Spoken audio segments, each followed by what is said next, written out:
All right, welcome to another video on this What the Hack Serverless Hack video series. I'm your host, Gwyn, Cloud Developer Advocate here at Microsoft, and we are now on Challenge 5, Deployment. So prereqs, of course, Challenge 4, there's a video covering that, so make sure to get that done before you dive into this one. But it tells us that in this challenge, you will deploy the VS project to Azure. So it tells us to deploy the Tollbooth project to the app function app you created earlier, and make sure the publish is successful before moving to the next step. Okay. So I'm going to open up Visual Studio Code, and I'm going to close this here. And on the left side here, and actually, we need to go to the Azure extension. What we're going to do is under Workspace Local, we're going to hit this little cloud with an arrow button because this will allow us to deploy the function app. And we make sure we're selecting the correct folder, which is the one we're in. And I'm going to sign into my Azure account. Sign in.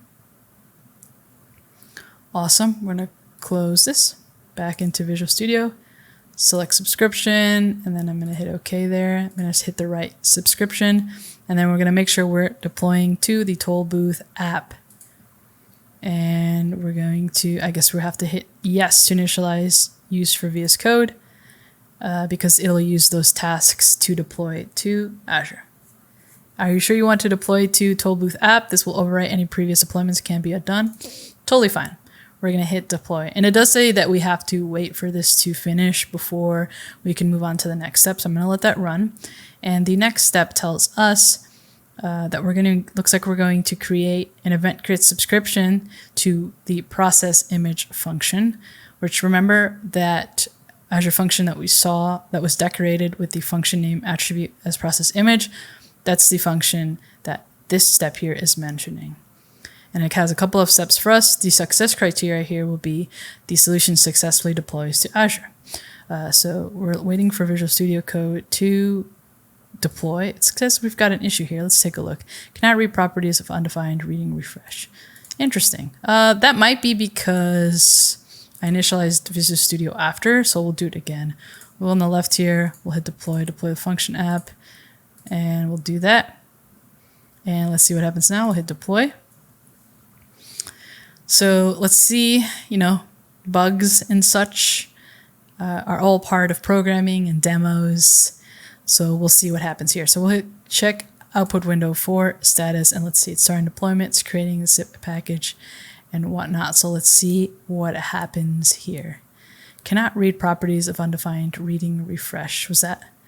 Oh, that was the last one. Okay, that wasn't this one. Okay.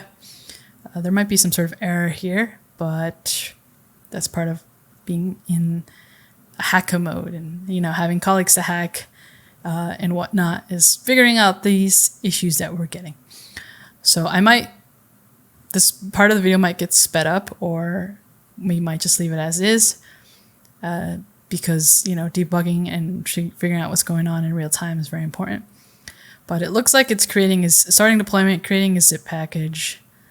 So far, no errors, which is a good sign, I guess.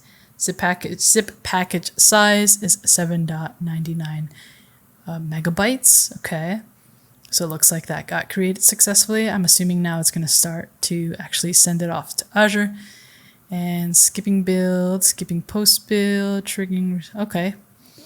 And the last, I can't really see what the last one says. Can I move this? No. Deployment something at the syncing trigger. Okay, so deployment successful, so that's good news there. And it worked. Awesome.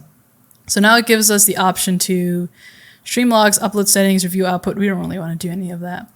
But what we can go to now is the Tollbooth app, and we see we have, in the monitoring overview.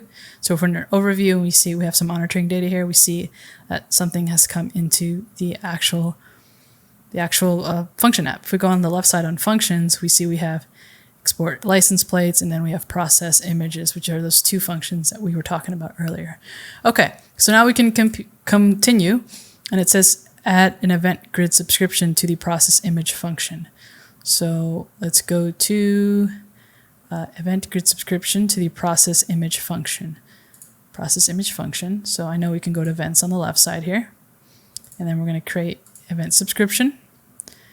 And then the name, we're going to call this process image. Does it tell us The event schema is event grid schema. Awesome. I'm going to close some of these things that we don't need open. And we don't need Cosmos open either. Here we go. And the topic type is storage accounts. Topic type is storage accounts. Make process image endpoint. Oh, okay. Now we're doing this the opposite way.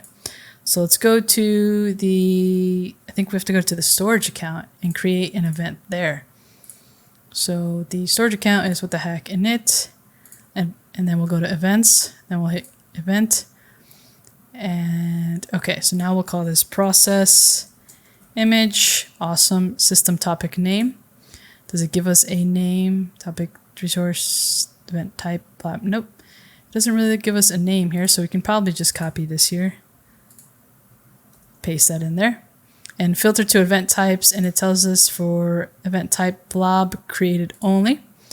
Blob created only, so not blob deleted. And then the endpoint type is going to be the function app. Azure Function. Select endpoint, which is going to be the Tollbooth app. And then make sure we're selecting the proper function, which is process image. Confirm selection. Awesome. Then hit create. Right. And we'll hit it's creating now. Perfect. So we've got, okay, so now we've got our event in our storage account called process image. Whenever a blob is created, it's going to go and call that endpoint of our Azure function, the process image function. So our success criteria here is the solution successfully deploys to Azure. We've done that, and we've created the event grid subscription. Awesome. So that's it for this challenge. The next one is create functions in the portal, and we're going to do that in the next video. So I will see you in the next video.